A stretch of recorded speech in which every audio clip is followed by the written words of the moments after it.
সাম্প্রতিক সময়ে বেড়েছে চীন তাইওয়ান উত্তেজনা। তাইপের বিরুদ্ধে যখন সামরিক চাপ বাড়িয়ে চলেছে বেইজিং, এমন সময় তাইওয়ানকে আরও ৩৬ কোটি মার্কিন ডলার মূল্যের অস্ত্র ও ড্রোন বিক্রির ঘোষণা দেয় যুক্তরাষ্ট্র। সহায়তার নামে উত্তেজনার আগুনে মার্কিন প্রশাসনের এই ঘি ঢালা একেবারেই পছন্দ করেনি চীন।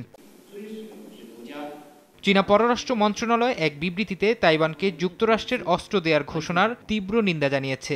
একই সঙ্গে আহ্বান জানিয়েছে দ্বীপটিকে অস্ত্র সরবরাহের সিদ্ধান্ত থেকে সরে আসার। এরই মধ্যে পাল্টা পদক্ষেপও নিয়েছে বেইজিং। মার্কিন প্রতিরক্ষা সরবরাহকারী প্রতিষ্ঠানের ওপর নিষেধাজ্ঞা দিয়েছে চীন। শুক্রবার এক বিবৃতিতে চীনা পররাষ্ট্র মন্ত্রণালয় জানায়, তাইওয়ানকে অস্ত্র সরবরাহ করা হলে তা এক চীন নীতি ভঙ্গ করা হবে।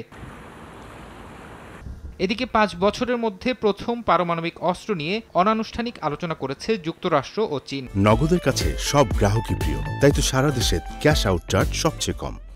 গেল মার্চে পারমাণবিক অস্ত্র নিয়ে আধা সরকারি আলোচনা নতুন করে শুরু করে দেশ দুটি। আলোচনায় চীনা প্রতিনিধিরা মার্কিন প্রতিনিধিদের জানান, তারা তাইওয়ানের বিরুদ্ধে পারমাণবিক হুমকির আশ্রয় নেবেন না।